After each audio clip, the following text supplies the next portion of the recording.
لیکن افسوس یہ ہے کہ آج میری زندگی کے 40 سال گزر چکے، 50 سال گزر چکے، 60 سال گزر چکے، میں نے کبھی یہ سوچا ہی نہیں کہ رب نے مجھے میسج کیا دیا ہے، رب نے مجھے پیغام کیا دیا ہے۔ میرے بھائیوں، قرآن پاک پر ایمان رکھنا، قرآن پاک کی تلاوت کرنا، تیسرا حق یہ ہے کہ اللہ کی اس کتاب کو سمجھا جائے، اور چوتھا قرآن پاک کا حق یہ ہے کہ اللہ کی اس کتاب پر عمل کیا جائے۔ عمل سے زندگی بنتی ہے، جنت بھی جہنم بھی۔ یہ خاکی اپنی فطرت میں نوری ہے نہ ناری ہے۔ حضرات محترم، یہ قرآن عمل کی کتاب ہے۔ رب نے کہا اتبعوا ما انزل الیکم من ربکم ولا تتبعوا من دونہ اولیاء۔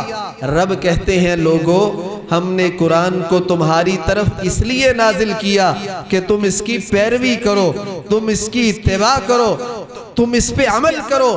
ہم نے قرآن کو اس لیے نازل کیا ہے۔ قرآن پاک کے نزول کا مقصد یہ ہے کہ ہم اس کے مطابق زندگی بسر کریں۔ حضرات محترم، ضرورت ہے کہ آج ہماری زندگی کے تمام معاملات قرآن کے مطابق ہوں، ہماری زندگی کے جمی معاملات قرآن کے مطابق بسر ہوں۔ یہ قرآن پاک کا چوتھا حق ہے۔ لیکن آج مسلمانوں نے قرآن پاک کے ساتھ یہ ستم کیا کہ قرآن پاک کو احترام تو بہت دیا، قرآن پاک کو قبر نہ کی جائے، اس کو ریشمی غلاف میں لپیٹ دیا جائے، اس کو اونچی جگہ پہ رکھا جائے، لیکن جو قرآن کو سمجھنے کا اور قرآن کو نازل کرنے کا مقصد تھا، اس سے ہم کوسوں دور چلے گئے۔ آج ہمیں نظام جمہوریت تو پسند ہے، آج ہمیں غیروں کا دیا ہوا نظام تو پسند ہے، لیکن یہ رب کا دیا ہوا نظام پسند نہیں ہے۔ اسی لیے آج بھٹک رہے ہیں، اسی لیے آج ذب و حالی کا شکار ہیں، اسی لیے آج پستی کی گہرائیوں میں گرے ہوئے ہیں۔ اللہ کے نبی نے سچ ہی تو کہا تھا، ان اللہ یرفع بہذا الکتاب اقواما، جو قرآن پہ عمل کرنے والی قومیں ہوتی ہیں اللہ ان کو بلندیاں عطا کرتا ہے۔ عرب کے وہ لوگ جن کو عرب کے صحرائی اور بدو کہا جاتا تھا، جب انہوں نے قرآن پاک کو عمل کی زندگی کے اندر ڈھال لیا تھا، پھر رب نے کائنات کا غلبہ، اقتدار، حکومت، سلطنت سب کچھ ان کے قدموں میں نچھاور کر دیا تھا۔ اور آج ایک ہم ہیں کہ قرآن کو چھوڑ کر ذب و حالی کا شکار ہو چکے۔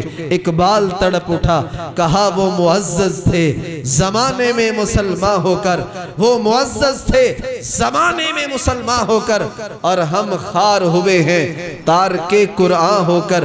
میرے بھائیو، یہ کوئی معمولی مقدمہ نہیں ہے، یہ بہت بڑا مقدمہ ہے۔ قیامت کا دن ہوگا، وَقَالَ الرَّسُولُ يَا رَبِّ إِنَّ قَوْمِ اتَّخَذُوا هَذَا الْقُرْآنَ مَحْجُورًا۔ قرآن کہتا ہے اللہ کے پیغمبر رب کی بارگاہ میں مدعی ہوں گے، مدعی مقدمہ ہوں گے، اور قرآن چھوڑنے والے مدعا علیہ ہوں گے۔ رب کی بارگاہ میں پیغمبر یہ مقدمہ کریں گے، یہ FIR کٹوائیں گے کہ یہ وہ لوگ تھے جنہوں نے قرآن پہ عمل کرنا چھوڑ دیا تھا، جنہوں نے قرآن کے مطابق زندگی بسر کرنا چھوڑ دیا تھا۔ مجھے بتائیے تب ہم کیا جواب دیں گے؟ رب کے پیغمبر جب مقدمہ کریں گے ہماری حالت کیا ہوگی، ہماری کیفیت کیا ہوگی؟ اس لیے آئیے قرآن سے عملی طور پہ تمسک کیجئے، مضبوط کیجئے، چھوڑیے اماموں کی بات کو، چھوڑیے فقہا کی بات کو، چھوڑیے مفتیان کی بات کو، اطیعوا اللہ و اطیعوا الرسول کو اختیار کیجئے، رب کے قرآن پہ عمل کو مضبوط کر لیجئے۔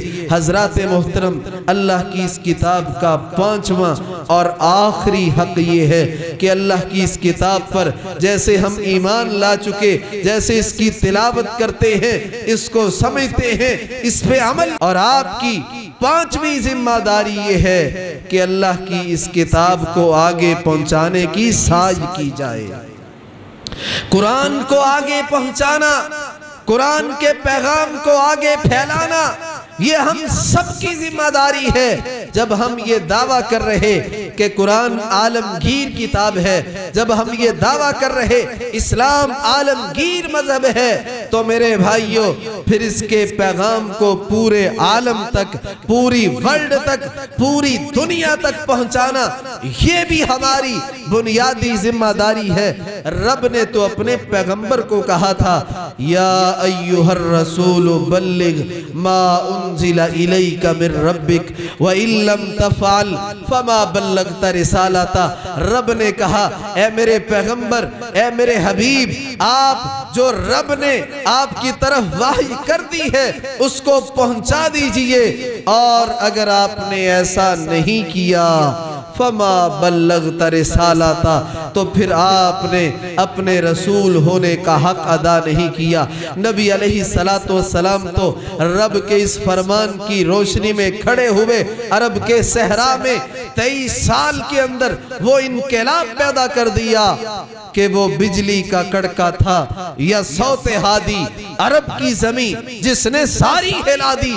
کائنات کے امام نے 23 سال کے اندر وہ انقلاب پیدا کیا اس قرآن کی دعوت کے ذریعے، اس قرآن کے پیغام کے ذریعے، کہ وہ انقلاب پوری دنیا کے لیے ایک مثال بن کے رہ گیا۔